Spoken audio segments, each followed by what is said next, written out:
এই দেখো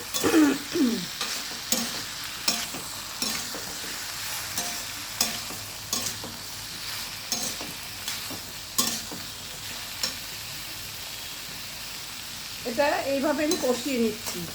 এবার একটু দিয়ে দেবো মিষ্টি।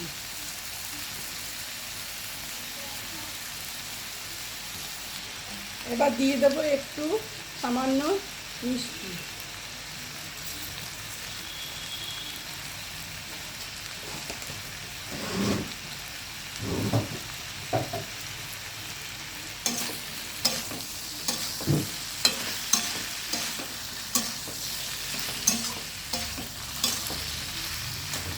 এবার দিয়ে দেবো সর্ষে বাটাটা।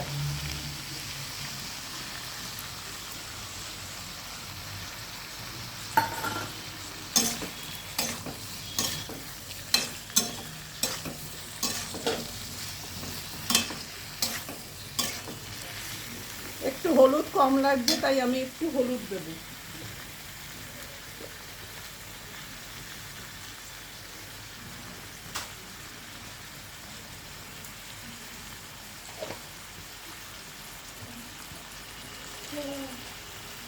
আর দিয়ে দেবো একটু লঙ্কার গুঁড়ো। আপনারা যেরকম ঝাল খাবেন সেই অনুযায়ী এটা দেবেন।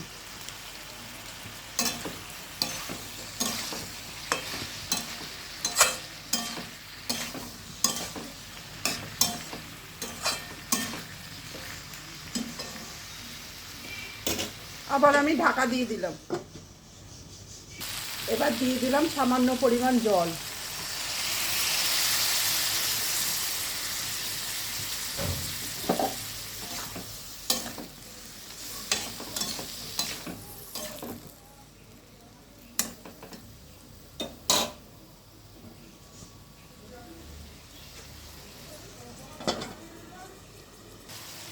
এই দেখুন আমার চচ্চড়িটা রেডি হয়ে গেছে। আমি বলার সময় একটু ভুল বলেছি, এটা ডালনা না, এটা চচ্চড়ি। যাই হোক, আপনারা ক্ষমা করে দেবেন। এবার আমি নামানোর আগে দিয়ে দেবো একটু কাঁচা তেল, কাঁচা সর্ষের তেল।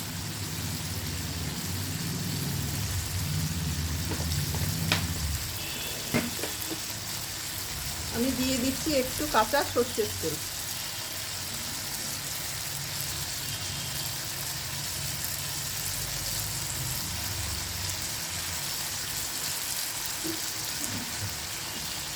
এই সর্ষের তেলটা দিলে চচ্চড়ির স্বাদ আরও বেড়ে যায়। এবার গ্যাস বন্ধ করে আমি একটুখানি ঢেকে রেখে এটাকে নামিয়ে দিচ্ছি।